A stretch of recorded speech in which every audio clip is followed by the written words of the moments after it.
ఇది దినపు వర్తమానాన్ని మనం ధ్యానించుకోవడానికి ముందుగా మొంగుమూరి దేవదాస్ గారు రాసినటువంటి పాట మనం అందరం కూడా పాడుకోవటం జరిగింది.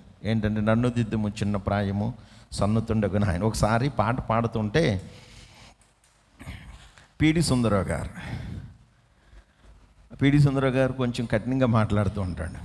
ఎట్లా మాట్లాడుతుంటే, మీరు ఇంకా ఎద్దులాగా ఉండి నన్ను దిద్దుము చిన్న ప్రాయం అంటావా, నువ్వేమో ఎద్దులాగా ఉన్నావు, కానీ నేను ఇంకా చిన్న ప్రాయంలో ఉన్నానని పాడటానికి సిగ్గలేదని ఒక వాక్యాన్ని చెబుతూ ఈ పాట పాడినటువంటి వారిని అంటూ ఉంటాడు. అంటే ఆయన ఎందుకంటే, ఈ మొంగుమూరి దేవదాస్ గారు తన యొక్క జీవితంలో దేవుని యొక్క వాక్యాన్ని బట్టి దిద్దుబాటు కలిగినటువంటి ఒక జీవితంలో ఏ విధంగా దేవుని కొరకు సిద్ధపడ్డాడో ఆ పాట అంతటిలో కూడా ఆయన తెలియపరిచాడు. ఎందుకంటే, నేను మూర్ఖుడిగా ఉన్నప్పుడు నేను అంతా తిరిగాను, నా జీవితంలో దిద్దుబాటు లేని సమయంలో వ్యర్థమైన వాటితో నేను కలిగి ఉన్నాను.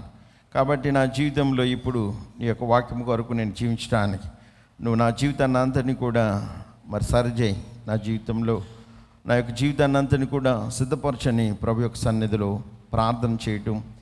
మొంగుమూరి దేవదాస్ గారి యొక్క పరిచర్య కూడా మనందరికీ కూడా తెలుసు. నువ్వు ఎంత వయసు ఉన్నప్పటికీ కూడా నీ జీవితంలో దిద్దుబాటు లేనప్పుడు ఎల్లప్పుడూ కూడా ఈ పాట పాడినప్పుడు, ప్రభువా నా యొక్క జీవితంలో నేను ఇంకా ఏ విధమైనటువంటి దిద్దుబాటు కలిగి ఉండాలా, ఏ విధమైనటువంటి దిద్దుబాటు కలిగి ఉండాలని దేవుని యొక్క సన్నిధిలో మనం ఒకసారి పాట పాడుకుంటే మన జీవితం అంతా కూడా చెప్పబడుతూ ఉంటుంది. మరి నేను ఎట్లా చేశాను, సాతానుడు నా కన్నులకి ఏ విధమైనటువంటి ఆశలు చూపించాడు, వాటిని బట్టి నేను ఎట్లాగా దేవునికి దూరం అయిపోయిన బ్రతుకులో నేను జీవించాను. నేటి దినాల్లో మనం కూడా అటువంటి పరిస్థితుల్లో ఉన్నట్లయితే దేవుని యొక్క వాక్యాన్ని బట్టి దేవుని కొరకు మనం సిద్ధపడవలసినటువంటి అవసరత ఎంతైనా ఉంది. పరిశుద్ధ లేఖన భాగాలు మనం చూసినట్లయితే పాత నిబంధన పాఠ్యభాగం సంకీర్తన 50వ అధ్యాయంలో మనం చూసినట్లయితే ఇక్కడ 14వ వచనం చూసినట్లయితే, ఆ దేవునికి స్తుతియాగము చెయ్యము, మహోన్నతునికి నీ మొక్కుబడులను చెల్లించు. ఎందుకంటే దేవునికి స్తుతి అనగా దేవునికి ఘనత, దేవునికి మహిమ. ఎలా అంటే మన హృదయం అంతరంగముల చేత ఆయన అందుకని అంటారు, స్తుతి నీ స్థితిని మార్చివేస్తుంది. అంటే నువ్వు ఎప్పుడైతే దేవుని స్తుతిస్తావో, దేవుని ఆరాధిస్తావో, దేవుని యొక్క ఆ ఘనతను అనేక మందికి తెలియపరుస్తావు, నువ్వు చేసేటువంటి ఒక స్థుతి ఏంటంటే నీ యొక్క స్థితి అంతని కూడా మార్చివేస్తుంది. నువ్వు స్థుతి లేని జీవితాన్ని నువ్వు కలిగి ఉన్నట్లయితే ఎక్కడ చేసిన గొంగలి అక్కడే అన్నట్టు నీ బ్రతుకంతా కూడా అట్లాగే ఉంటుంది. కాబట్టి స్థుతి చెల్లించుట అనేటువంటిది మనం చూసినట్లయితే అది ఎంతో దేవునికి ఇష్టమైనది. కాబట్టి ఇక్కడ మనం 33వ దావీదు కీర్తనలో మొదటి వచనంలో కూడా స్తుతిని కూర్చున్నట్టు ఒక మాట చెప్పండి, నీతిమంతులారా యెహోవాను బట్టి ఆనందగానం చేయుడి, స్తుతి చేయుట యథార్థవంతులకు శోభస్కరం. ఎందుకంటే స్తుతి చేయుట ఎవరికి శోభస్కరం అంటే నీతివంతులైనటువంటి వారికి శోభస్కరం. కాబట్టి ఆ నీతియుక్తమైనటువంటి కార్యమును స్తుతి అనేటువంటిది చెల్లించాలి. ఈ కీర్తన రాసినటువంటి వారు మనం చూసినట్లయితే ఆసాపు మొత్తం ఎన్ని కీర్తనలు రాశాడైనా మీ కీర్తనల గ్రంథం అంతా చెప్పేస్తాను ఒకసారి ఫస్ట్ నుంచి చివరి వరకు. ఎవ్రీ ఫ్రైడే కూడా నేను ఒక బుక్ తీసుకుని ఆ బుక్లో ఏం రాశారు 12. దావీదు గారు ఏం రాశారు 73. బాగానే చెప్పారు. అయితే ఈయన 11 రాశాడు.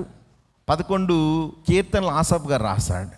50వ కీర్తన రాశాడు. 73 నుంచి 83 వరకు కూడా ఆయనే రాయడం అనేటువంటి మనం చూస్తూ ఉంటాం. ఆసాపు మనం చూసినట్లయితే ఈయన దావీదు చేత ఎన్నిక కాబడినటువంటి మంచి సంగీత విద్వాంసుడు. ఏంటంటే మ్యూజిక్ మాస్టర్ అన్నమాట. అంటే దావీదు యొక్క తన యొక్క ఆస్థానంలో ఎవరంటే మ్యూజిక్ మాస్టర్ ఎవరంటే ఈ యొక్క ఆసాపుతో మరి యొక్క ఆ మ్యూజిక్ ట్రూప్ అనేటువంటిది ఉండేది. వారు ఏంటంటే చక్కటి సంగీతాన్ని అందించేటువంటి వారు. మనం చూసినట్లయితే దావీదే గొప్ప సంగీత విద్వాంసుడు. దావీదు సంగీతం అందిస్తే దురాత్మలే పారిపోయాయి. అంటే అటువంటి గొప్పవాడైనటువంటి దావీదు చేత ఆసాపు ఎంపిక చేయబడడం అనేటువంటి ఒక మామూలు విషయం కాదు. ఎందుకంటే ఒక విద్వాంసుడైనటువంటి తన యొక్క సంగీతం చేత సౌలుకు పట్టినటువంటి దురాత్మలను పారదోలినటువంటి దావీదు చేత మెప్పు పొంది తన ఆస్థానంలో సంగీత విద్వాంసుడిగా లేకపోతే సంగీతాన్ని అందించేటువంటి ఒక వ్యక్తిగా ఆసాపుని నియామకం చేయటం అనేటువంటిది ఒక మామూలు విషయం అయితే కాదు. ఎందుచేతనంటే ఒక వ్యక్తి, ఒక మంచివాడు, ఒక మంచి వ్యక్తిని మంచివాడు అని చెప్పించుకోవడం చాలా కష్టమైన పని.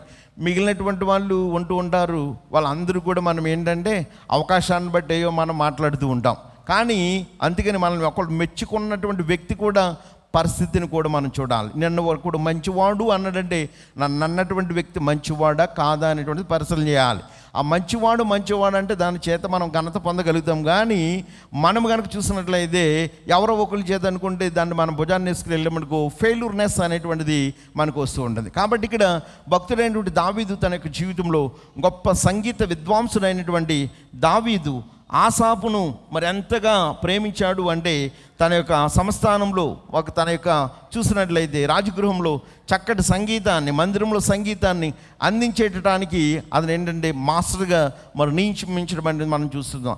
ఆసాపు అనగా సేకరించేవాడు అంటే దానికి ఇంగ్లీష్లో కూడా కలెక్టర్ అంటే ఇది ఏంటంటే సేకరణ చేసేటువంటి వాడు. అనేక మందిని దేవుని దగ్గరికి నడిపించడంలో తన సంగీతం చేత దేవుని నామాన్ని మహింపరచడంలో ఆసాపు చక్కటి విద్వాంసుడిగా పేరు పొంది అతను రాసినటువంటి ఒక 50వ కీర్తన మనం చూసినట్లయితే అంటూ ఉన్నాడు. ఇది ఏంటంటే ఇక్కడ పరిశుద్ధ గ్రంథంలో చూసినట్లయితే యథార్థమైన విధేయతతో ఆయన సంతోషించడం అంటే ఒక తీర్పు ఇవ్వబోతున్నాడు కాబట్టి ఆ తీర్పు అనేటువంటిది మంచివారికి చెడ్డవారికి కూడా ఒక తీర్పు ఇవ్వబోతుంది. కాబట్టి మనము మంచివారి గుంపులో ఉన్నామా, చెడ్డవారి గుంపులో ఉన్నామా, ఒకవేళ మనము ఏ విధమైనటువంటి ఒక జీవితాన్ని కలిగి ఉండాలి అనేటువంటిది పరిశుద్ధ లేఖనం చెప్పబడుతుంది. ఇక్కడ మనం చూసినట్లయితే మనమందరము కూడా పాపులమే, భేదమేమీ లేదు. అందరూ పాపం చేసి దేవుడు అనుగ్రహించినటువంటి మహిమను మనం పొందలేకపోతున్నాం. కాబట్టి పాపి తన యొక్క జీవితాన్ని ఏం చేసుకోవాలంటే దిద్దుబాటు చేసుకోవాలి. పాపి తన జీవితాన్ని ఏం చేయాలి? దిద్దుబాటు చేసుకోవాలి. నేటి దినాల్లో మనందరికీ అనేకమైన విషయాలు చాలా ఇష్టం, కానీ నీ జీవితాన్ని ఒకసారి దిద్దుబాటు చేసుకునే మాట మన జీవితాలకు చాలా చేదైన మాటగా ఉంటుంది. ఎవరైనా ఒకసారి వచ్చి నీ నడవడికను సరి చేసుకో, నీ మాటలు సరి చేసుకో, నీ ఉద్దేశాలు సరి చేసుకో, నీ ఆలోచనలు సరి చేసుకో, నీ స్నేహాలను సరి చేసుకో, నువ్వు చేసే ప్రతి పనిని నీవు సరి చేసుకో. దిద్దుబాటు అనేటువంటి ఒక మాట మన జీవితాలకి ఎలా ఉంటుందంటే వెక్కసమైనటువంటి ఒక స్థితిలో ఉంటుంది. కాబట్టి మనం చూడండి, మనం పిల్లలకి 1వ తరగతి నుంచి 5వ తరగతి వరకు కూడా పెన్సిల్ వేస్తాం పిల్లలకి. ఏమేమో పెన్ను మెంతికేమో వాడు తప్పులు రాస్తూ ఉంటాడు. ఎవడు? చిన్నపిల్లవాడు ప్రైమరీ సెక్షన్లో తప్పులు రాస్తూ ఉంటాడు. ఆ తప్పుని పెన్నుతో రాస్తే చెరగదు. కానీ వాడు పెన్సిల్తో రాస్తే మనం దాన్ని ఏం చేస్తాం? అరైజర్ తోటి అరైజ్ చేసేస్తూ ఉంటాం. కాబట్టి వాడు ఏంటంటే వాడు ఒక స్థితికి వచ్చే వరకు కూడా పెన్సిలే వేస్తూ ఉంటాం. వాడు మంచి రైటింగ్ స్కిల్ రావాలన్నా, వాడు తప్పులు లేకుండా రాయాలన్నా మనం ఆ ప్రైమరీ సెక్షన్ తర్వాత వాడికి ఏమిస్తామంటే ఒకసారి ఆ పెన్నుతో తప్పులు రాసిన తర్వాత దాన్ని కొట్టివేయడమే జరుగుతుంది, కానీ అక్కడ కనపడకుండా మాత్రం తీసివేయడానికి అవకాశం ఉండదు.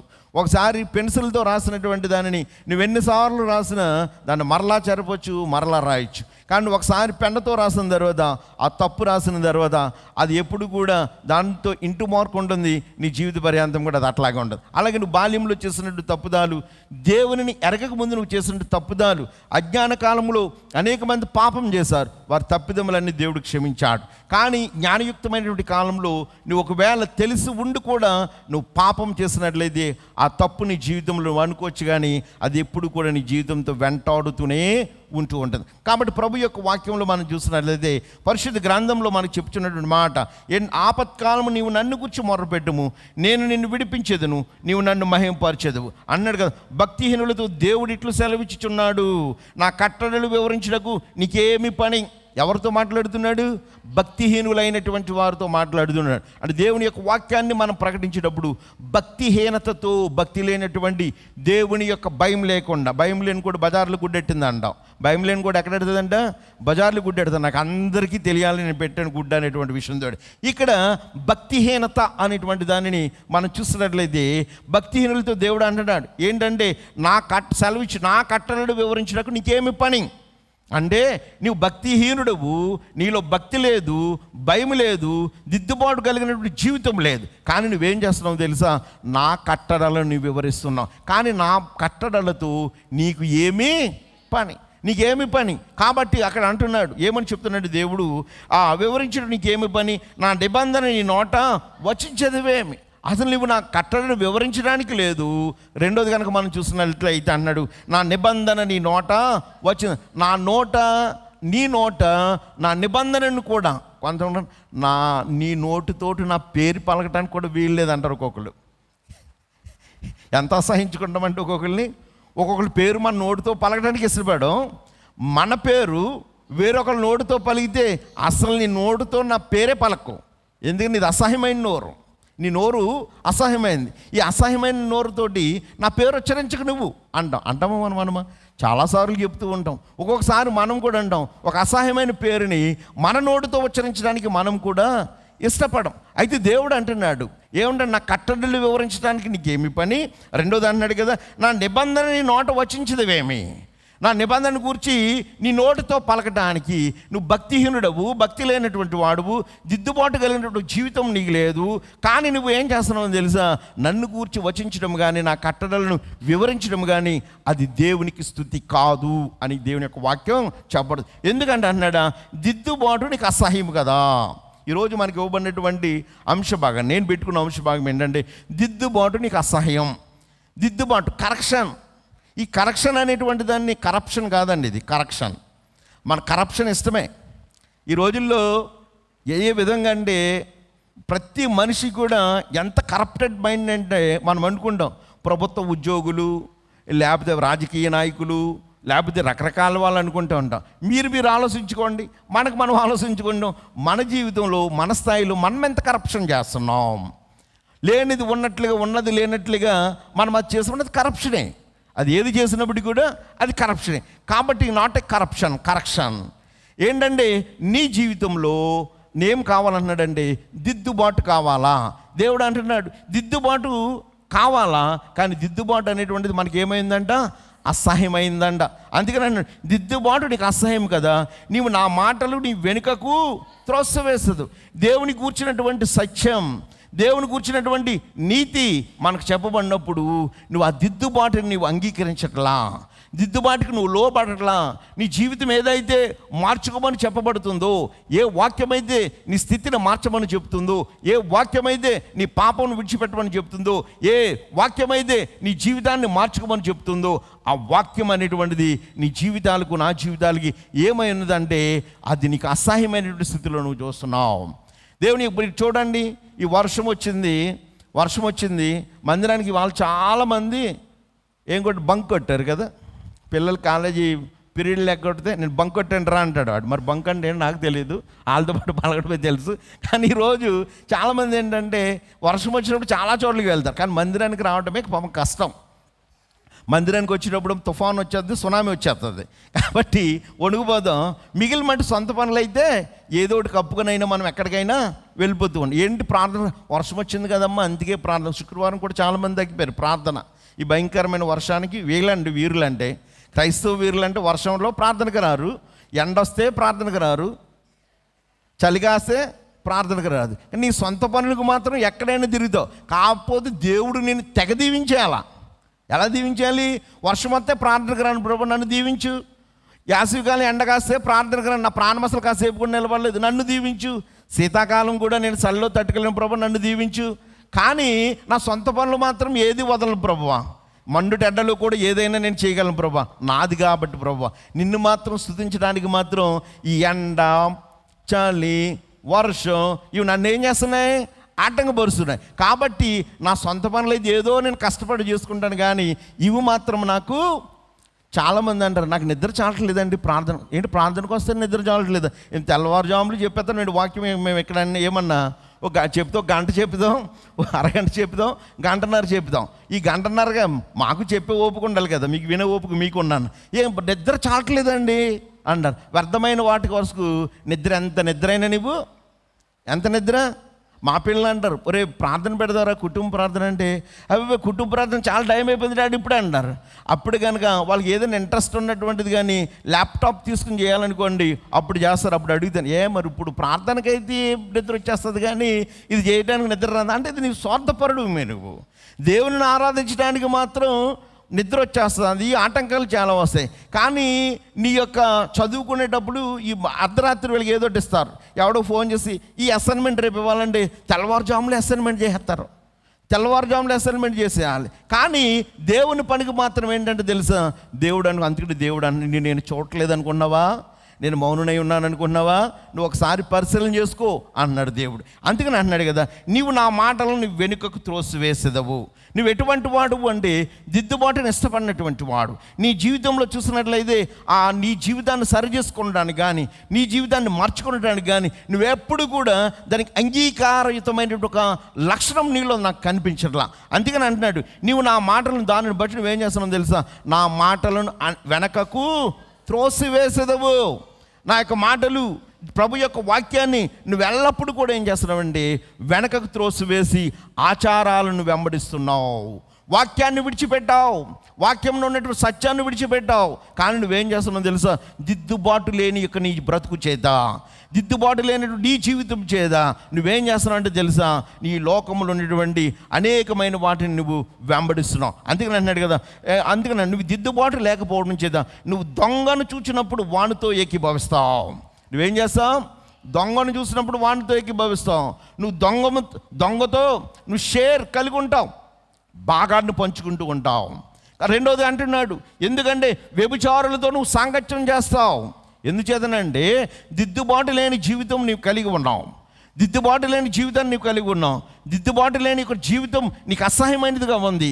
కాబట్టి నువ్వు చేసేటువంటి ఒక ప్రతి కార్యం, నేను చేసేటువంటి ప్రతి కార్యం ఎట్లా ఉంటుందో తెలుసా, నువ్వు దొంగను చూచినప్పుడు వానితో ఏకీభవిస్తావు, వ్యభిచారులతో నీవు సాంగత్యం చేస్తావు. ఎందుకంటే ఒకసారి నీ బ్రతుకును మార్చుకున్న తర్వాత, నీ స్థితిని మార్చుకున్న తర్వాత నువ్వు దొంగతో, ఒక అబద్ధికుడితో, ఒక మోసగాడితో, ఒక రకమైనటువంటి ఒక వ్యభిచారితో నువ్వేం చేయలేవని తెలుసా, సాంగత్యం చేయు. నువ్వు సాంగత్యం చేస్తున్నావు అంటే నీ జీవితంలో ఏం లేదో తెలుసా, దిద్దుబాటు లేదు, నీకు దిద్దుబాటు అసహాయమైనది. కాబట్టి నువ్వేం చేస్తావండి, ఆ సమయానుకూలమైనటువంటి ఒక జీవితంలో నువ్వు వారితో నువ్వేం చేస్తావండి, నువ్వు ఏకీభవిస్తావు. అందుకని అన్నాడు ఇక్కడ రెండోది, కీడు చేయవలని నీవు నోరు తెరచుచున్నావు, నీ నాలుక కపటం కల్పించుచున్నది.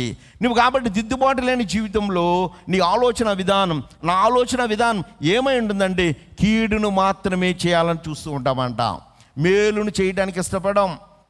ఇదైనా చూడండి, ఆ కరెక్షన్ లేనటువంటి, ఆ దిద్దుబాటు లేని జీవితం, మారు మనసు లేని జీవితం, రక్షణ లేనటువంటి జీవితం, ప్రభువుని సంపూర్ణంగా అంగీకరించలేనటువంటి ఒక జీవితం మనం కలిగి ఉన్నప్పుడు మనం చేసేటువంటి ప్రధానమైనటువంటిది ఏంటంటే, నీవు దేనికైతే ఉంటావో నువ్వు దానితోనే నువ్వు ఏకీభవిస్తూ ఉంటావు. దొంగలతో ఏకీభవిస్తావు, వ్యభిచారులతో ఏకీభవిస్తావు, కీడు చేయవారితో ఏకీభవిస్తావు. రెండోది అంటున్నాడు కదా, నీ నాలుక కూడా దేన్ని కలిగి ఉంటుంది తెలుసా, కపటమైనటువంటి స్థితిని కలిగి ఉంటుంది. నీ నాలుక అంతా కూడా కపటమైనటువంటి ఒక స్థితిని కలిగి ఉంటుంది. కాబట్టి అన్నాడు దేవుడు చెప్తున్నాడు, కాబట్టి నీకు కావాల్సింది ఏంటో తెలుసా, తీర్పు దినం ఒకటి ఉంది, తీర్పు దినం ఒకటి ఉంది. ఆ తీర్పు దినానికి నువ్వేం చేయాలో తెలుసా, నువ్వు దిద్దుబాటు కలిగిన జీవితం కావాలా, నువ్వు దిద్దుబాటు కలిగిన జీవితం కావాలి, దేవునికి విధేయత కలిగించినటువంటి జీవితం కావాలి, దేవునిని వెంబడించేటువంటి జీవితాన్ని నువ్వు కలిగి ఉండాలని ప్రభు యొక్క వాక్యం చెబుతుంది. ప్రభు యొక్క వాక్యం చెబుతుంది. ఇంకా దేవుని యొక్క వాక్యంలో మనం పాడాం కదా, మంగూరు దేవదాస్ గారి బండ, ఇంకా నువ్వు అనేకమైన సార్లు పాట పాడుతూ ఉంటావు, అనేకమైన సార్లు వాక్యాన్ని వింటూ ఉంటావు. కానీ మన జీవితాలు దిద్దుబాటు లేనటువంటి జీవితాలు కనుక ఉన్నట్లయితే మనం చేసే లక్షణాలన్నీ మనలో ఉంటాయి.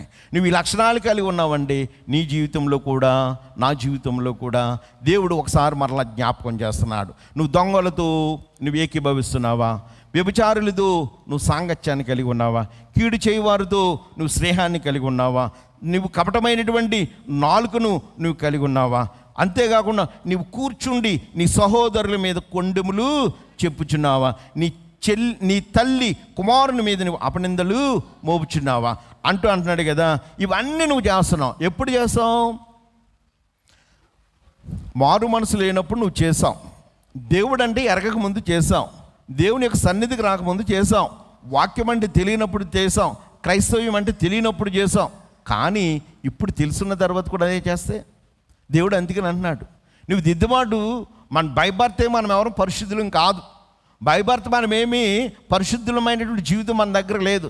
కానీ నువ్వు దేవుని యొక్క వాక్యాన్ని చెప్తావే, దేవుని యొక్క పాటలు పాడతావే, దేవుని యొక్క వాక్యాన్ని ధ్యానిస్తావే, కానీ నీ జీవితంలో చూస్తే ఈ లక్షణాలు ఏమి విడిచిపెట్టావు, ఈ స్థితిని నువ్వు మర్చిపోవు. కాబట్టి నువ్వేంటండి ఇవన్నీ చెప్తావు, కానీ నువ్వేం చేస్తావు తెలుసా? నీ దిద్దుబాటు కలిగిన జీవితాన్ని మాత్రం నువ్వు లేదు అనుకుంటున్నావు. నేను పాటలు పాడాను, వాక్యం చదివాను, దేవుడు అన్నవారు, బాబు నేను ఎర్రవాడిని కాదురా, నేను మౌనంగా ఉండి నువ్వేం చేస్తున్నావు అన్నీ కూడా నేను చూస్తున్నా. నేను గంటల తరబడి ప్రసంగం చేయొచ్చు ఇక్కడ. దేవుడు అన్నాడు, పీటర్ నువ్వు ఎన్ని గంటలు ప్రసంగం చేసినా నువ్వు ఎలా ఉన్నావో నాకు అన్నీ కూడా తెలుసు, నీ బ్రతికంతా తెలుసు, నువ్వెవరితో ఉంటున్నావో, ఏ విధమైన జీవితాన్ని కలిగి ఉన్నావో, ఏది చేస్తున్నావో తెలుసు. కాబట్టి ప్రతి వారికి దేవుడు ఇది చెప్తున్నాడు, బోధించే నాతో సహా వినుచున్నటువంటి మనం. అందుకే అన్నాడు, బుద్ధిహీనుడా భక్తిహీనుడా, ఎవడరా నువ్వు నా కట్టల గురించి వివరించమంది? ఎవరు చెప్పమన్నాడు? నా నాలుగుతో నా మాటలు నువ్వు ఎందుకు వచ్చేస్తున్నావు? నా చెప్పమన్నాడు, నీకు అర్హత ఎవడిచ్చాడు అని ప్రభు యొక్క వాక్యం మాట్లాడుతుంది. ప్రభు యొక్క వాక్యం కాబట్టి ప్రభు యొక్క వాక్యం అన్నాడు కదా, ఇట్టి పనులు నీవు చేసినాను, నేను మౌనునై ఉంటిని, అందుకు నేను కేవలం నీ వంటి వాడిని నువ్వు అనుకుంటివి. ఏమనుకున్నావు తెలుసా? ఈ రోజుల్లో మనం అనుకుంటాం కదా పాపం, ఏమీ మాట్లాడకుండా ఉంటే ఆ వ్యక్తిని మనం ఏమనుకుంటాం? ఈ చేతకు రానుడు కదా అనుకుంటున్నాం. ఎవడైనా మనల్ని తిట్టేస్తూ ఉంటాడు, మనం ఏం తిట్టుకుండా అలా ఉన్నాం. వాడు అనుకుంటాడు, పాపం వీడికి తిట్టడం రాదు, పాపం మౌనంగా ఉన్నాడు, నేను కాబట్టి తిట్టేయగలుగుతున్నాను, నేను కాబట్టి చాలామంది అయిపోతున్నాను అనుకుంటామా? ఒక దినం ఉంటుంది, నువ్వెంత విర్రవీగుతున్నావో నేను ఎంత విర్రవీగుతున్నానో ఆ విర్రవీగిన తనానికి దేవుడు ఒకసారి పరిశీలన చేస్తాడు. మనం ఏమన్నాడు అంటే చేతకు రానోడు అండి, పాపం చేతకు రానోడు, వీడు చేతను అయ్యాడు కాబట్టి ఏం చేయగలుగుతున్నాడు, ఏదైనా చలామణి చేసుకోగలుగుతున్నాడు అనుకున్నా. దేవుడు అంటున్నాడు, నిట్టి పనులను నువ్వు చేసినను నేను మౌనునై ఉంటిని, అందుకు నేను కేవలం నీ వంటి వాడనని నువ్వు అనుకుంటివి. అయితే నీ కన్నుల ఎదుటి సంగతులు నేను వరుసగా ఉంచి నిన్ను, ఒక దినం రాబోతుంది, ఆ దినం వచ్చినప్పుడు నీ కన్నుల ఎదుట సినిమా చూపిస్తాడు దేవుడు. ఏం చూపిస్తాడు? రీల్ తీసుకొచ్చి అలా వేస్తాడు మాట. నువ్వు బాల్యంలో ఉన్నావు, నీ యవనంలో ఉన్నావు, నీ యొక్క కుటుంబ జీవితంలో ఉన్నావు, నీ మానవిక మిడిల్ ఏజ్లలో ఉన్నావు, వృద్ధాప్యంలో ఉన్నావు, మంచం పట్టిన తర్వాత కొన్ని స్థితి ఇలాగే ఉంది. కాబట్టి దేవుడు నన్ను ఏం చేయట్లా, దేవుడు నన్ను ఏమీ అంటలేదు అని నువ్వు అనుకుంటున్నావేమో. అంటున్నాడు కదా, ఏమన్నా ఇట్టి పనులు నువ్వు చేస్తున్నాను, నేను మౌనునై ఉంచిని, అందుకు నేను కేవలము నీ వంటి వాడిని నువ్వు అనుకుంటివి. అయితే నీ కన్నులు ఎదుటి నీ సంగతులను నేను వరుసగా ఉంచి నిన్ను గద్దించేదాను. ఈ అన్ని పనులను బట్టి నేను మౌనంగా ఉన్నానంటే, ఈ అన్ని పనులను బట్టి నీ ఒక్క దినాన్న ఏంటో నీ జీవితం ఏంటో నేను చూపించేస్తా, నీ జీవితం అంతా నేను చూపిస్తా. నేను మౌనంగా ఉన్నానంటే, నేను ఊరకుండా ఉన్నానంటే నువ్వేమనుకున్నావు, నీ వంటి వాడు నేను అనుకుంటున్నావు. కానీ ఒకసారి అంటున్నాడు దేవుడు, వరుసగా నిన్ను గద్దిస్తాను, వరుసగా నేను గద్దిస్తాను. ఒకసారి నేను డిగ్రీ చదువుకున్న సమయంలో, డిఎన్ఆర్ హాస్టల్లో చదువుకున్న సమయంలో ఒక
అరే మిస్టేక్ చేస్తాం మనం అనవసరంగా.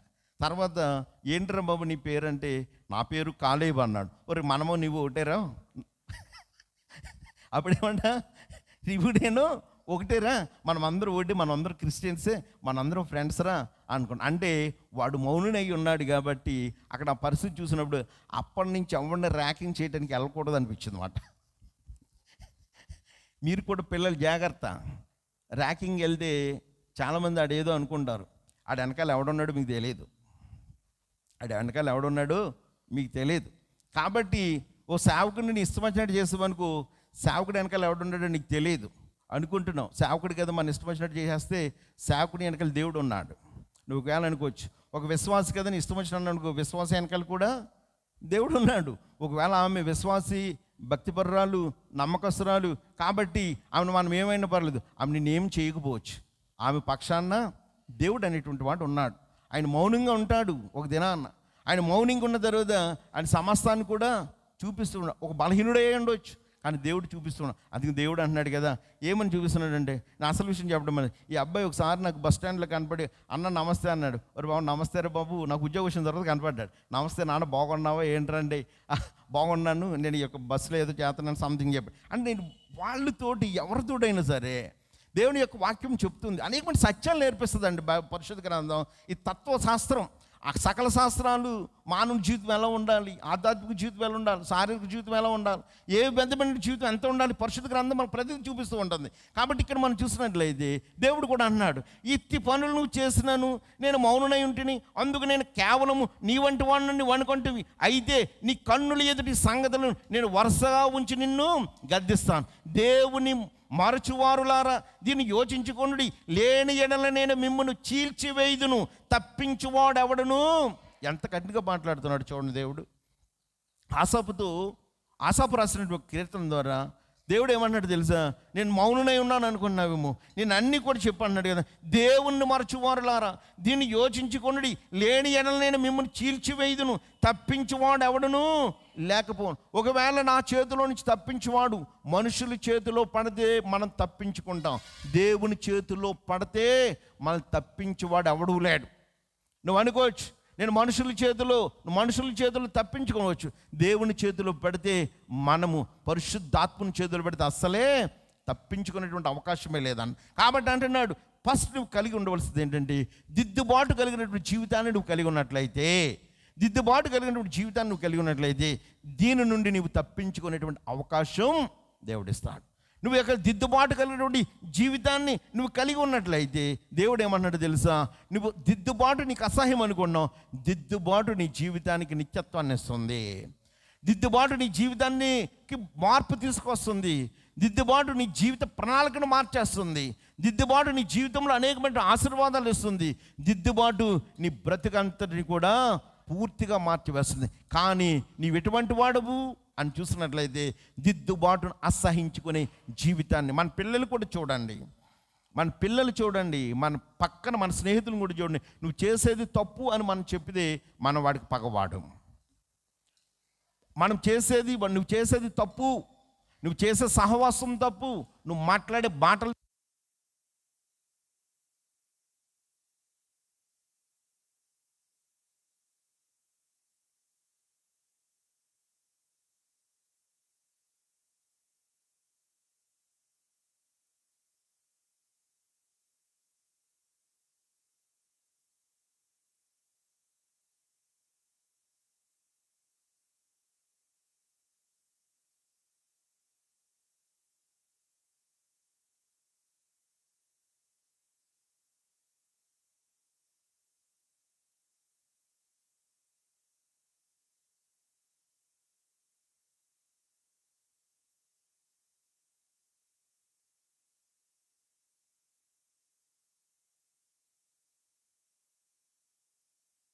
చూడండి.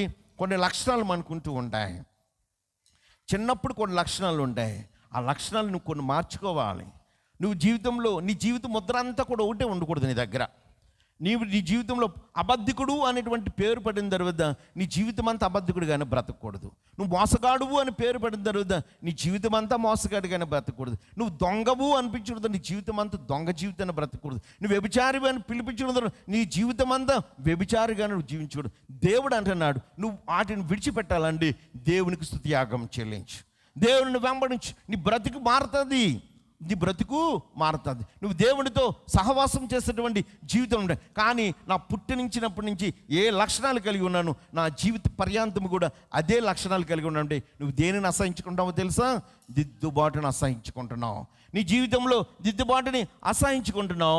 దేవుని యొక్క విడుదల నువ్వు పొందడానికి నువ్వు సిద్ధపడతావు. పాపము నుంచి విడుదల పొందడానికి నువ్వు సిద్ధపడతావు. నీ జీవితాన్ని సవరించుకోవడానికి సిద్ధపడతలే.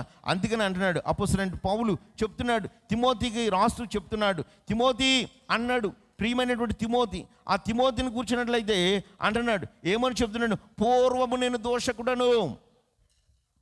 నేను దోషకుడును హింసకుడను హానుకరుడనైన నన్ను తన పరిచర్యకు నియమించి నమ్మకమైన వానిగా ఎంచినందుకు నన్ను బలపరిచిన మన ప్రభువైన క్రీస్తు యేసుకు కృతజ్ఞుడనై ఉన్నాను. తెలియక అవిశ్వాసం వలన చేచితను గనుక కనికరింపబడుతుంది అంటున్నాడు పౌలు గారు తిమోతికి చెప్తున్నాడు.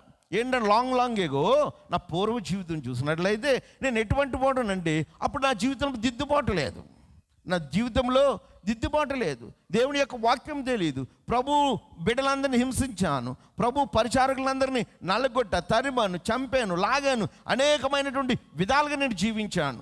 కానీ ఇప్పుడు అన్నాడు తిమోతి, నా ప్రియమైనటువంటి కుమారుడా, నువ్వు పరిచర్యలో ఉంటున్నావు. ఈ పరిచర్య జీవితంలో నువ్వు ఉండేటప్పుడు నువ్వు ఏ విధంగా ఉండాలి, ఏ విధమైనటువంటి జీవితాన్ని ఉండాలి. ఎలా ఉన్నాడంటే ఈ తిమోతి యవనస్తుడు వృద్ధుడైనటువంటి పౌలు గారు యవనస్తుడైనటువంటి తిమోతికి ఈ పత్రిక పంపించాడనమాట. ఈ పత్రిక పంపించి ఏమని చెప్తున్నాడంటే ఏ విధమైనటువంటి జ్ఞానోపదేశం ఉండాలండి. నా జీవితం చూస్తే నేను పూర్వపు దినాలలో ఎటువంటి వాడనండి, దోషకుడను, తర్వాత ఏంటంటే హింసకుడను, మూడో చూసినట్లయితే హానికరుడను. ఇక్కడ నేను 3 లక్షణాలు కలిగి ఉన్నాను. నేను దోషకుడను, హింసకుడను, హానికరుడు. ఎప్పుడు? నా పూర్వపు స్థితిలో. నేను నా బ్రతుకులో నా ముందు జీవితం అంతా చూస్తే మలినమైన జీవితం, కానీ దేవుడు నన్ను ప్రేమించాడు కాబట్టి దిద్దుబాటుకి సాక్షిగా నేను ఉన్నాను. ఏమన్నాడు? దిద్దబడినటువంటి జీవితానికి సాక్షిగా నేనున్నాను. నా జీవితం అంతని కూడా దేవుడు మార్చేస్తాడు. ఎక్కడ? దమస్కు పట్టణంలో దేవుడు నన్ను పిలిచాడు, దేవుని స్వరం విన్నాను. గమానియేలు పాదాల దగ్గర నా కళ్ళు తెరవబడ్డాయి. దేవుని యొక్క సువార్తికుడు నన్ను పంపించాడు. నేను ఎవరినైతే హింసించాలనుకున్నాను, ఏ నామమునైతే హీనపరచాలనుకున్నాను, ఆ నామము కొరకు నా ప్రాణాన్ని కూడా ఇవ్వడానికి సిద్ధపడ్డా. అందుకని అన్నాడు, ప్రియమైన యవనస్తుడైనటువంటి తిమోతి, నేను పూర్వము దోషకుడను, హింసకుడను, హానికరుడైనటువంటి నన్ను తన పరిచర్యకు నియమించి నమ్మకమైన వాను ఎంచినందుకు నన్ను బలపరిచిన మన ప్రభువైన క్రీస్తు యేసుకు కృతజ్ఞుడనై ఉన్నాను. అన్ని నా బ్రతికంతటిని మార్చేస్తాడు దేవుడు. నా స్థితి అందరినీ మార్చేస్తాడు దేవుడు. నా ఆలోచనలన్నీ మార్చేస్తాడు, నా తలంపులు మార్చేస్తాడు, నా మార్గాలు మార్చేస్తాడు, నా ఊహలన్నీ. ఏ మార్గంలో పోతున్నాడు? దమస్కులో ఉన్నటువంటి క్రైస్తవులను చంపాలని వెళ్ళేటువంటి మార్గాన్ని దేవుడు మార్చేసి వారికి సువార్తను ప్రకటించేవాడికి చేస్తాడు. ఎవరినైతే చంపాలనుకున్నాడు వారు సువార్తను ప్రకటించేటువంటి వాడికి చేస్తాడు. ఎప్పుడైతే ఏ నామమైతే హీనపరచాలనుకున్నాడు ఆ నామమునకు ఘనత తెచ్చేవాడిగా, ఆ నామము కొరకే తన ప్రాణమును త్యాగం చేసేటువంటి వాడిగా దేవుడు నన్ను మార్చేస్తాడు. కాబట్టి ఈ గద్దింపు లేకపోతే ఈ దిద్దుబాటు జీవితాన్ని నేను ఏం కలిగి ఉన్నానంటే సాక్షిగా నేను ఉన్నాను. మనం కూడా ఉండాలి. ప్రభువా, నా జీవితంలో నేను ఈ బ్రతికాను, నాకు ఇప్పుడైనా నా బ్రతుకులో మార్పు ఉందా? అప్పుడు అదే బ్రతుకు, ఇప్పుడు అదే బ్రతుకు, ఎప్పుడు అదే బ్రతుకు, అక్కడికి వెళ్ళే వరకు కూడా అదే బ్రతికేనా? పేతురు గారిని ఒకసారి యేసు ప్రభు గద్దిస్తాడు. పేతురు గారిని ఏం చేస్తాడు? యేసు ప్రభు గద్దిస్తాడు. ఏమంటే సాతానా పొమ్ము అన్నాడు. శిష్యుల్లో ప్రధానుడు ఇటువంటి వాడు, శిష్యుల్లో ప్రధానుడు, నమ్మకమైన వాడు, దేవుడు అంటే చాలా ఇష్టమైనటువంటి వాడు, మొదటగా పిలిచినటువంటి శిష్యుడు. ఇటువంటి లక్షణాలన్నీ పేతురు గారి దగ్గర ఉన్నాయి. కానీ పేతురు గారిని ఏమన్నాడంటే, దేవుని యొక్క కార్యానికి ఆటంకపరిచేటువంటి లక్షణం పేతురు గారిలో కనపడినప్పుడు అన్నాడు, సాతానా పొమ్ము అన్నాడు. ఎవరు ఎదుట? సీక్రెట్గా పిలిచి చెప్పలేదు దేవుడు, సీక్రెట్గా పిలిచి చెప్పలేదు. ఎలా చెప్పాడు? ఈ మధ్యకాలంలో అంటారు,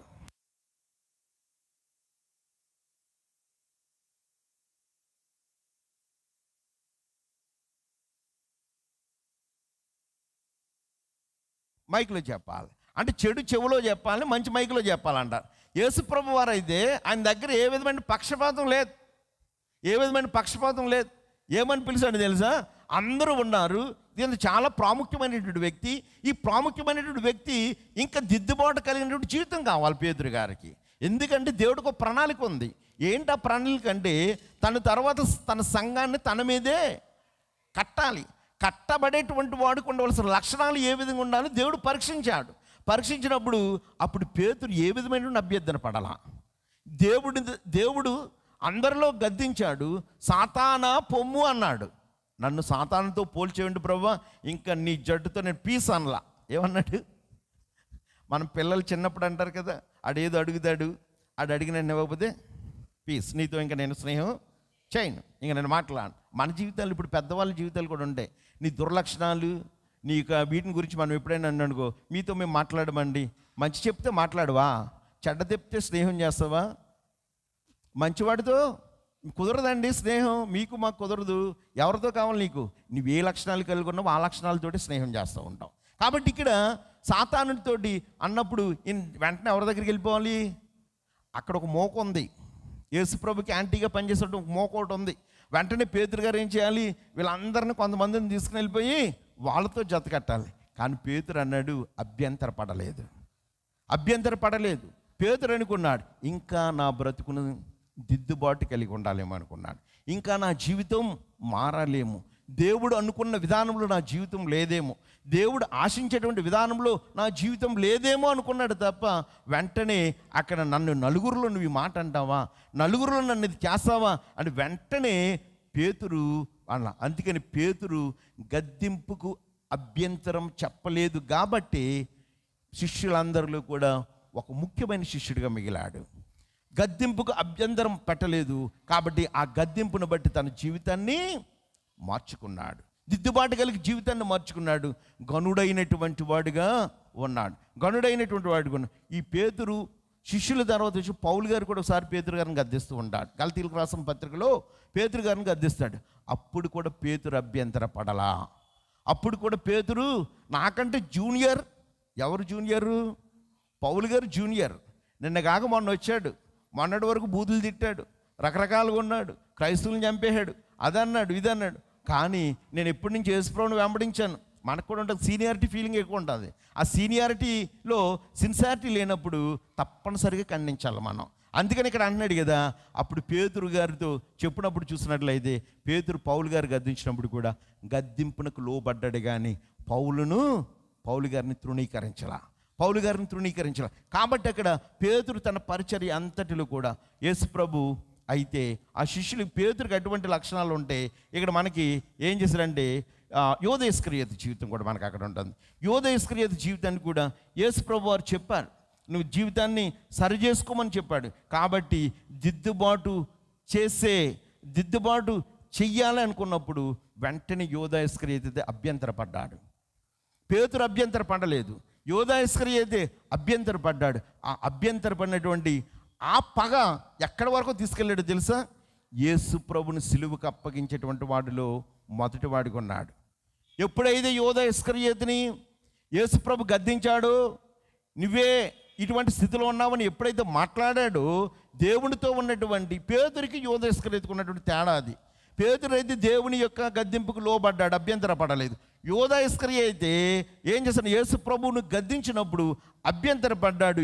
యేసు ప్రభువుని ఎక్కడి వరకు తీసుకెళ్ళాడంటే బేరం పెట్టేటువంటి వాడికి వెళ్ళిపోయాడు. అందుకనే నమ్మక ద్రోహి యోధ ఇస్కరియోతు లాంటి వాడు పుట్టక యుండిన మేలు అనేటువంటి ఒక మాట పరిశుద్ధ గ్రంథంలో రాయబడింది. అంటే నా యొక్క జీవితాల్లో నీవు దిద్దుబాటు కలిగినటువంటి జీవితం కలిగినట్లయితే ద్రోహం చేసేటువంటి వ్యక్తిత్వం పేతురులో లేదు. కానీ అభ్యంతరపడినటువంటి యోధా ఇస్కరియోతు యేసు ప్రభుకి ద్రోహం చేసినటువంటి వాడిలో మొదటి రోలో ఉన్నటువంటి వాడుగా ఉన్నాడు. కాబట్టి దిద్దుబాటు కలిగిన జీవితం. అందుకని అంటున్నాడు కదా అపోస్తలుడైన పౌలు ఏమన్నాడంటే, నేను పూర్వము ఇటువంటి స్థితిలో ఉన్నాను, నన్ను దేవుడు పట్టుకున్నాడు, నా జీవితాన్ని మార్చాడు, దేవుని కొరకు నేను జీవించడానికి సిద్ధపడ్డాను. కాబట్టి అన్నాడు, నేను ఆయన కృతజ్ఞుడై ఉన్నాను, తెలియక అవిశ్వాసం వలన చేస్తున్న కనుక కనికరింపబడ్డాను. నాకు తెలియనటువంటి స్థితిలో నేను చేశాను, మూర్ఖపు జీవితంతో చేశాను, నా కళ్ళకు నా నేత్రాలకు పొరలు కమ్మినటువంటి జీవితంలో నేను చేశాను. నేను తెలుసున్న తరువాత దేవునిని మాత్రమే నేను వెంబడించేటువంటి వాడిగా ఉన్నాను, దేవుని కొరకు జీవించేటువంటి వాడిగా మాత్రం ఉన్నాను అంటున్నాడు కదా. మరియు మన ప్రభు యొక్క కృపయు క్రీస్తు యేసునందున్న విశ్వాసమును ప్రేమయు అత్యధికముగా, ఎందుకంటే నేను అభ్యంతర పడలేదు, దేవుడు నన్ను సరిచేశాడు. ఆ సరి చేసినటువంటి జీవితంలో నేను చూస్తున్నట్లయితే దేవునికి ఇష్టడుగా జీవించడానికి ఆయన కృప, విశ్వాసము, ప్రేమ అనేటువంటివి అత్యధికంగా ఇస్తున్నాను. పాపులను రక్షించుటకు క్రీస్తు యేసు లోకమునకు వచ్చిన వాక్యము నమ్మదగినదియు పూర్ణాంగీకారమునకు యోగ్యమైనది ఉన్నది, అట్టివారిలో నేను ప్రధానుడను. నేను ఎటువంటి వాడనంటే దిద్దుబాటు లేని జీవితంలో దేవుని యొక్క వాక్యమును చెరపడానికి ప్రధానుడను. ఇప్పుడైతే నేను దేవుడిని అంగీకరించడంలో, దేవుని కొరకు జీవించడంలో, ఎందుకంటే ఆయన వాక్యము నమ్మకము లేనిదని చెప్పినటువంటి నేను ఆయన వాక్యము నమ్మదగినదియు పూర్ణాంగీకారమునకు యోగ్యమై ఉన్నదని అట్టివారులో నేను ప్రధానుడిగా ఉన్నాను అని చెబుతూ అంటాడు కదా. ఏమన్నా అట్టివారులు నేను అయినను నిత్య జీవం నిమిత్తము తనను విశ్వసింపబోవారికి నేను మాదిరిగా ఉండులాగునా. నువ్వు దిద్దుబాటు కలిగి ఉంటే మన జీవితాలు మాదిరికరంగా ఉంటాయండి.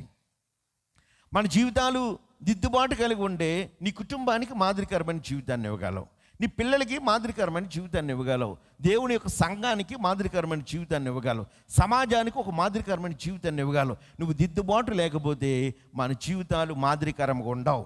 మనకు మనమే మాదిరికరం ఉండవు, మన కుటుంబానికి మాదిరికరం ఉండవు, మన సంఘానికి మాదిరికరం ఉండవు, మన సమాజానికి మాదిరికరం. నువ్వు ఎక్కడ పనిచేసే స్థలంలో కూడా నువ్వు మాదిరికరమైన ఒక జీవితాన్ని కలిగి ఉన్నావు. అందుకని ప్రభు యొక్క వాక్యంలో ఆయన అన్నాడు కదా, నేను ఎటువంటి వాడునంటే నేను ప్రధానుడిగా ఉండడమే కాదు, అయినను నిత్య జీవం నిమిత్తం తనను విశ్వసించబో వారికి, ఎవరైతే విశ్వసిస్తారో నిత్య జీవం కలిగి ఉందని దేవుని యొక్క వాక్యం చెబుతుందో నేను వారందరికీ కూడా నేను ఎటువంటి వాడుగా ఉన్నాను అంటున్నానంటే రోల్ మోడల్ లైఫ్ నాదే.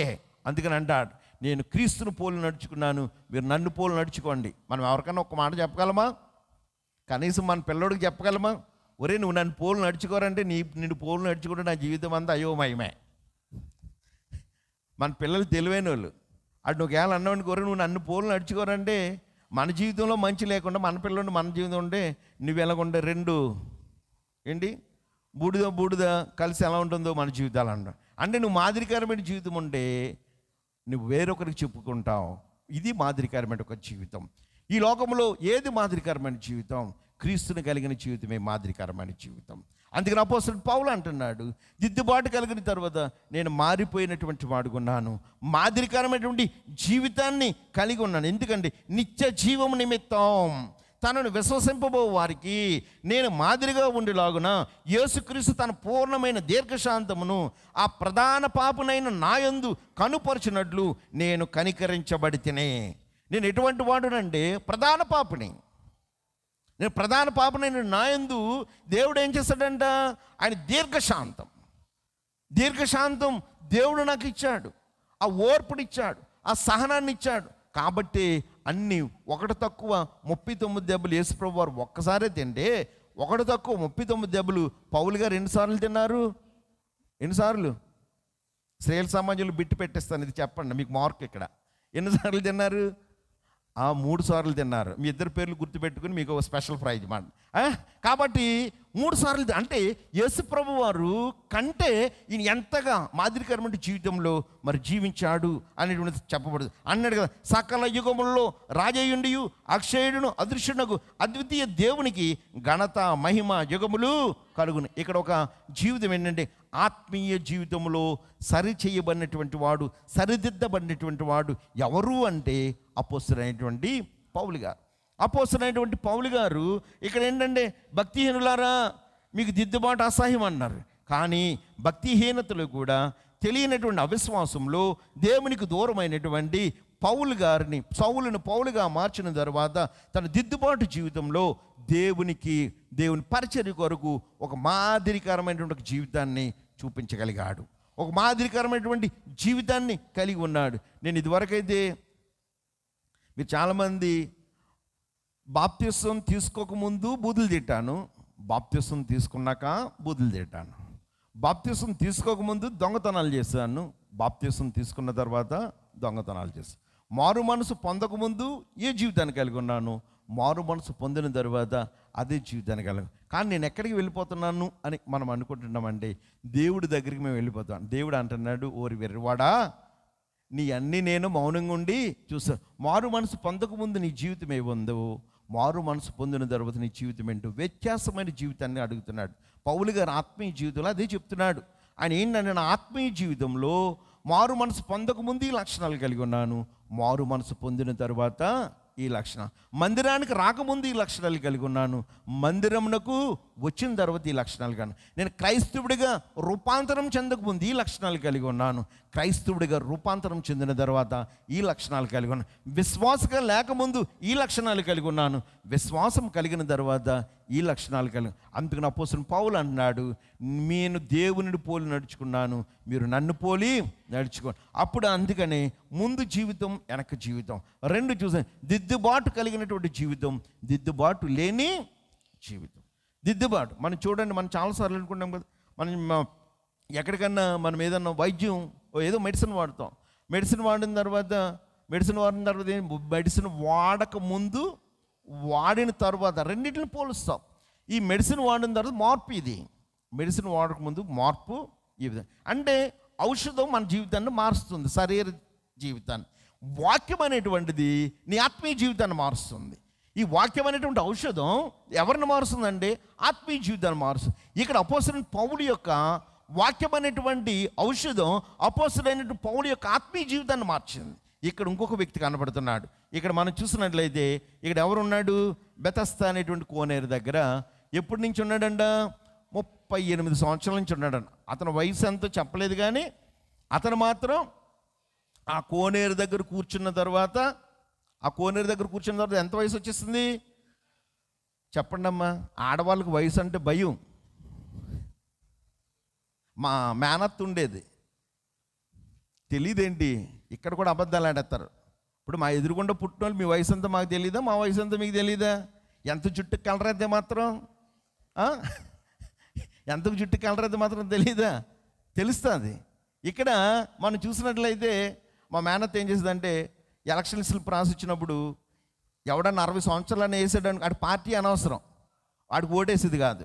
55 సంవత్సరాలు రాసినాడు, వీడు నన్ను బాగా వయసు నన్ను తక్కువ వచ్చి ఆడికి ఓటేసేదంట. అంటే వయసు తక్కువ ఉంటే అంటే చాలా పిల్లవాళ్ళ చూస్తుంది. ఎందుకు తెలియదు, ఎవరి వయసు ఎవరికి తెలియదు. మన దాచినది ఏం రహస్యమేం కాదు. ఎంత వేసినా నేను వేయలేదులేండి కాదు, ఎంత వేసినా వయసు దాచేస్తే తెలిసిపోద్దండి. కాబట్టి ఇక్కడ చూసినట్లయితే ఇక నేను లేదు బాబు అనడానికి లేదు. 38 సంవత్సరాల నుంచి కూర్చున్నాడంట. ఎక్కడ, బెతస్తా కోనేరు దగ్గర 38 సంవత్సరాల నుంచి కూర్చున్నాడు, కానీ ఇతనిలో ఏం లేదు, కదిలిక లేదు.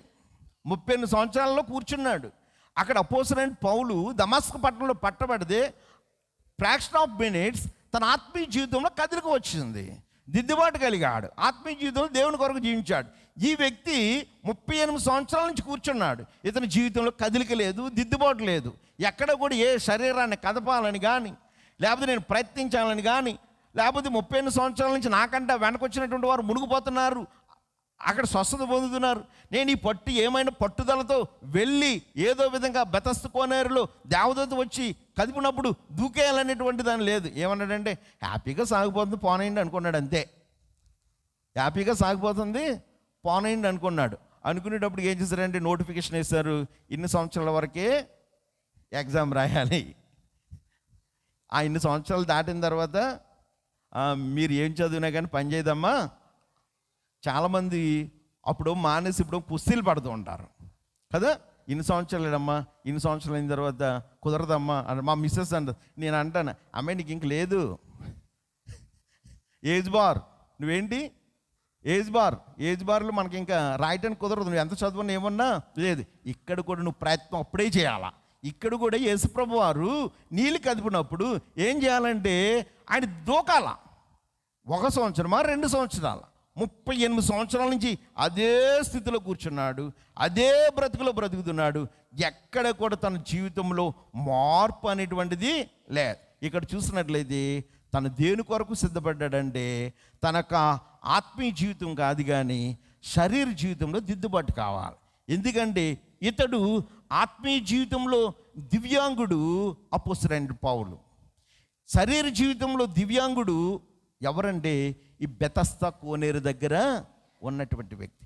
ఈ బెతస్దా కోనేరు దగ్గర ఉన్నటువంటి వ్యక్తి ఆత్మీయ జీవితంలో కాదు కానీ అతని శరీర జీవితం కూడా మార్పులేదు. కాబట్టి ఇతని శరీర జీవితంలో దివ్యాంగుడిగా ఉన్నటువంటి సమయంలో అక్కడ చూసినట్లయితే ప్రభు యొక్క వాక్యంలో మనం చూసినట్లయితే అతడు జరుగుతున్నటువంటి ఆ కార్యాన్ని మనం చూసినట్లయితే అనేకమైన సంవత్సరాలు గతించిపోయాయి. కానీ అతడు ఆ ఎటువంటి పరిస్థితులు కూడా ఆ రోగి, అయ్యా నీళ్లు కదిలింపబడినప్పుడు నన్ను కోనేటిలోకి దించుటకు నాకు ఎవడునూ లేడు కనుక నేను వచ్చినంతలో మరి ఒకడు నాకంటే ముందుగా దిగునని ఆయనకు ఉత్తరము ఇచ్చాను. ఎటువంటి పరిస్థితులు ఉన్నాడంటే దిద్దుబాటు లేని నిస్సహాయ స్థితిలో ఉన్నాడు. ఏ విషయంలో దిద్దుబాటు లేదు? శరీర సంబంధమైన విషయంలో. ఇతడు శరీర సంబంధమైనటువంటి విషయంలో ఇది ఏంటంటే దివ్యాంగుడిగా ఉన్నాడు. మనం అనుకుంటాం శరీర సంబంధమైనటువంటి విషయంలో మేము సకలాంగులం అనుకుంటున్నాం, ఆత్మీయ సంబంధమైన విషయంలో దివ్యాంగులుగా ఉన్నాం. మేము ఒకసారి జ్ఞాపకం చేసుకో. అపోస్తలుడైన పౌలు అదే అనుకున్నాడు. నేను శరీర సంబంధమైన విషయంలో నేను చాలా చురుకైన వాడును అనుకున్నాడు యోధా మత పరిచర్య చేయటంలో. కానీ అతను ఆత్మీయ సంబంధ విషయంలో కుంటివాడుగా ఉన్నాడు. తన యొక్క జీవితం అంతా మలినమైనటువంటి స్థితి ఉంది, దిద్దుబాటు లేనటువంటి స్థితి ఉంది. అయితే ఇక్కడ అన్నాడు కదా, అక్కడ అన్నాడు ఇతడు అక్కడ ఉన్న సమయంలో చూసినట్లయితే స్వస్థత కోరుచున్నావా అని వారిని అడుగుగా ఏమన్నాడంటే అక్కడ 5వ వచనం, అక్కడ 38 ఏండ్ల నుండి వ్యాధి గల ఒక మనుషుడు ఉండెను. యేసు వాడు పడి ఉండుట చూచి వాడు అప్పటికి బహుకాలము నుండి ఆ స్థితిలో ఉన్నాడని ఎరిగి స్వస్థపడ కోరుచున్నావని వాడిని అడుగగా అన్నాడు, అవును ఆ రోగి అంటే యేసుప్రభు వారికి కనికరం వేస్తుంది, జాలి కలిగింది. ఆయన ఏంటంటే ఆ 38 సంవత్సరాల నుంచి అక్కడ ఉన్నాడు. కానీ ఆయన అడగకుండా చేయలా, ఆయన అడిగే చేస్తున్నాడు. అడగకుండా చేస్తే మనం ఉచితంగా ఏది ఇచ్చినా ప్రాబ్లం. ఉచిత సలహాలు ఇచ్చామనుకోండి అవి రివర్స్ మనకే వస్తూ ఉంటాయి. ఉచితంగా అడిగితేనే చేయాలి. ఈ రోజులు నేర్చుకోవాలి, కొంచెం నాలెడ్జ్ కూడా మనం గెయిన్ చేయాలి. ఇక్కడ యేసుప్రభు వారు కూడా బాబు నువ్వు నడువని అనలా, నువ్వు స్వస్థత పొందాలని ఉన్నావా, ఇదే బాగుందనుకున్నావా, ఏమన్నాడు స్వస్థత పొందాలనుకున్నా.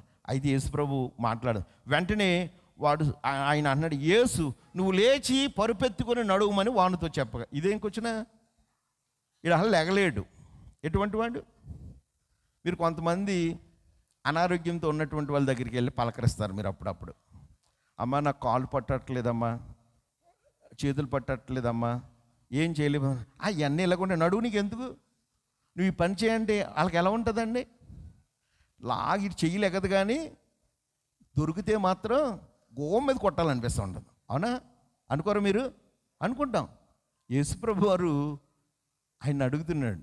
ఏమని ఆయన దేవుడు కాబట్టి అన్నాడు, నీ పరుపెత్తుకుని అసలు నేను నిలబడలేదంటే పరుపెత్తుకుని ఆయన అన్నాడు, యేసు నీవు లేచి పరుపెత్తుకొని నడువుమని వానితో చెప్పగా అతనే నిలవబడలేకపోతే నీ పరుపు కూడా ఎత్తుకుని వెళ్ళమన్నప్పుడు వెంటనే వాడు స్వస్థత నొంది తన పరుపెత్తుకొని. అంటే దేవుడికి అసాధ్యమైనది ఏది లేదు. నువ్వు దేవుని దగ్గర నువ్వు వేచి ఉన్నప్పుడు, దేవుడు నిన్ను అడిగినప్పుడు, దేవుని కొరకు నువ్వు ఉన్నప్పుడు నీకు అసాధ్యం, కానీ దేవునికి సమస్తమును సాధ్యం. కాబట్టి నీ పరుపెత్తుకుని నడుమని చెప్పినప్పుడు అన్నాడు కదా, ఆయన ఏం చేశాడంటే పరుపెత్తుకుని వండర్ఫుల్ మిరాకిల్. దేవుడు తను చూశాడు. 38 సంవత్సరాల నుంచి వేచి ఉన్నాడు. తను మారాలనుకున్నాడు, తన శరీరం స్వస్థత కావాలనుకున్నాడు. కానీ తనకంటే కోనేరులో దిగేటువంటి అవకాశం దొరకట్లేదు. కానీ దేవుడు పరిశీలన చేసినప్పుడు ఆయన ఎటువంటి వాడుగా ఉన్నాడంటే అడిగాడు, స్వస్థత కోరుచున్నామని వాడిని అడగగా ఆయన ఏమన్నాడు తెలుసా? నేను స్వస్థత పొందాలనేటువంటి విశ్వాసం నాకు ఉందని చెప్పగలిగాడు. కాబట్టి అన్నాడు, యేసు నువ్వు లేచి నిస్సహాయుడైనటువంటి ఒక మానవుడికి దేవుడు ఏమిచ్చాడంటే స్వస్థత ఇచ్చాడు. కారణం ఏంటంటే అతని యొక్క విశ్వాసము బట్టి దేవుడు అప్పుడు ఏమనాలి, వీడు స్వస్థత పొందాలనుకోకుండా, అది స్వస్థత లేనటువంటి వాడికి ఉండాలంటే ఏమనుకోండి, ప్రభు నేను నిలబడకపోతే పరుపెత్తుకుంటున్నావేంటి, ఏమని మాట్లాడతావు, తిక్క ప్రశ్నలు వేస్తావు. ఓ ప్రశ్న 10 ప్రశ్నలు, నేను అసలు నిలబడలేకపోతున్నాను, నడవలేకపోతున్నాను అంటే నువ్వు నన్ను పరుపెత్తుకో ప్రభు అంటావేంటి అనలా. దేవుని యొక్క మాటకు అభ్యంతర పడలేదు, దేవుని యొక్క మాటకు అభ్యంతర పడలేదు, దేవుని యొక్క మాటకు విధేయత చూపించాడు. కాబట్టి అతను ఏం చేశాడు, స్వస్థత పొందాడు. దేవుని యొక్క మాటకు నువ్వు వింటే, దేవుని మాటకు లోబడితే అంటాడు 13వ వచనం, ఆయన ఎవడో స్వస్థత నొందిన వానికి తెలియదు, ఆ చోటను గుంపు కూడి ఉండిన కనుక యేసు తప్పించుకుని పోయిన. అడు తర్వాత యేసు దేవాలయంలో వానిని చూచి, ఇదిగో స్వస్థత నొందితివి, మరి ఎక్కువ కీడు నీకు కలుగుకుండునట్లు ఇక పాపము చేయకు. దేవుడు హెచ్చరించాడు, అయ్యో నీకు దిద్దుబాటు, ఏ దిద్దుబాటు, శరీర సంబంధమైనటువంటి దిద్దుబాటు కలిగింది, దానితో పాటు ఆత్మీయ సంబంధమైనటువంటి దిద్దుబాటు. కాబట్టి నువ్వు ఎప్పుడేం చేయాలంటే, నీవు మరి ఎక్కువ కీడు కలుగుకుంటున్నట్లు ఇక నువ్వు పాపము చేయకము. నువ్వేంటంటే దేవుడు నీకు స్వస్థత ఇచ్చాడు, కాబట్టి నీ ఇష్టానుసారమైనటువంటి జీవితాల్లో నువ్వు జీవించడానికి వెళ్ళా. ఇష్టానుసారమైన జీవితంలో నువ్వు జీవించడానికి వీల్లేదు. కాబట్టి నువ్వేం చేయాలో తెలుసా, నీవు ఇంకా పాపము చేయకుమని చెప్పాడు. అతడు స్వస్థత పొందిన తర్వాత, ప్రభునందు ప్రియమైనటువంటి దేవుని ప్రియ సంగమా, దేవుడు నిన్ను నన్ను ప్రేమించాడు, కనికరించాడు, కృప చూపించాడు. నీ కొరకు నా కొరకు కూడా ఆయన సిలువపై తన ప్రాణాన్ని పెట్టాడు. అయితే దేవుడు ఒకటి ఆశిస్తున్నాడు, దేవుని బిడ్డగా, దేవుని కుమారుడిగా, దేవుని కుమార్తెగా పిలువబడుచున్నట్టు నీవు ఎన్ని ఏండ్ల నుండి దేవుని మందిరంలో కూర్చుంటున్నావు, ఎన్ని ఏండ్ల నుండి దేవుని యొక్క వాక్యాన్ని వింటున్నావు. కానీ ఎప్పుడైనా దేవుడు నీతో మాట్లాడినప్పుడు, ప్రభువా నేను మారాలనేటువంటి తృష్ణ నాకు ఉందని దేవునికి నువ్వు ఎప్పుడైనా ప్రార్థన చేసావా, దేవుని సన్నిధిలో మొరపెట్టావా? 38 ఏండ్ల నుండి వాడు అక్కడే పడి ఉన్నాడు ఆ కోనేటి దగ్గర. కానీ తనకు ఒక ఆశ అయితే ఉంది, నిరీక్షణ అయితే ఉంది, సహనం అయితే ఉంది. ఏంటంటే తన శరీరము బాగుపడాలని, తన శరీరం బాగుపడాలని, తన శరీరంలో ఒక దిద్దుబాటు కావాలి, తన శరీరము అందరి వల్ల నేను కూడా ఉండాలి, తన పరుపెత్తుకు నిలవమన్నాడు. దేవుడు చివరికి హెచ్చరిస్తున్నాడు, నువ్వు ఇంకా మరి ఎప్పుడును ఎక్కువ కీడు సంభవించుకొని నువ్వు ఎప్పుడును పాపము చేయకు, పాపం చేయ. అపోస్తలుడైన పౌలు గారు అన్నాడు తిమోతికి చెప్తాను, నేను పూర్వపు స్థితి నాది ఇది, నా ముందు బ్రతికిది, నేను ఇటువంటి జీవితాన్ని కలిగి ఉన్నాను. అయితే నేను ఇప్పుడు ఇటువంటి వాడుగా ఉన్నానంటే అనేక మందికి మాదిరికరమైన జీవితాన్ని దేవుడు నాకు ఇచ్చాడు, దిద్దుబాటు కలిగినటువంటి జీవితాన్ని ఇచ్చాడు. నీవు నేను కూడా ఆ దిద్దుబాటు కలిగిన జీవితాన్ని ఆస్వాదించడానికి సిద్ధపడుతున్నావా, లేకపోతే బుద్ధిహీనుల వలె దిద్దుబాటును అసహించుకుంటున్నావా? బుద్ధిహీనుల వలె దిద్దుబాటును అసహించుకుంటున్నావా? దిద్దుబాటును అసహించుకుంటే దేవుని యొక్క వాక్య 50వ సంకీర్తనలు మనకు చెప్తున్నాడు, నీ యొక్క నా యొక్క స్థితిని ఒకసారి మనం కంపేర్ చేసుకుందాం, మన జీవితాలను పోల్చుకుందాం. ప్రభుతో ఎటువంటి సహవాసాన్ని కలిగి ఉన్నాం, ఎటువంటి జీవితాలను కలిగి ఉన్నామో పరిశీలన చేసుకుందాం. కాబట్టి దిద్దుబాటు కలిగిన జీవితాన్ని దేవుడు ప్రేమిస్తున్నాడు, దేవుడు కోరుకుంటున్నాడు. కాబట్టి ఆ దిద్దుబాటుకి నువ్వు సిద్ధపడుతున్నావా? లేకపోతే అంటాడు ప్రకటన గ్రంథం 3వ అధ్యాయం 17వ వచనంలో చెప్పినటువంటి విధంగా అంటాడు, నువ్వెవడువు, దరిద్రుడువును, పనికిమా. చదవండి ఒక్కసారి ప్రకటన గ్రంథం 3:17. నీ క్రియలు నేను ఎరుగుదును, నువ్వు చల్లగానైనను వెచ్చగానైనను లేవు, నువ్వు చల్లగానైనను ఎచ్చగా ఉండినను మేలు, నువ్వు వెచ్చగానైనను అమ్మ అది కాదురా. ప్రకటన గ్రంథం 3:17, నువ్వు దౌర్భాగ్యుడవును, దిక్కుమాలిన వాడువును, దరిద్రుడవును, గుడ్డివాడువును, దిగంబరుడునై ఉన్నావని ఎరుగక నేను ధనవంతుడు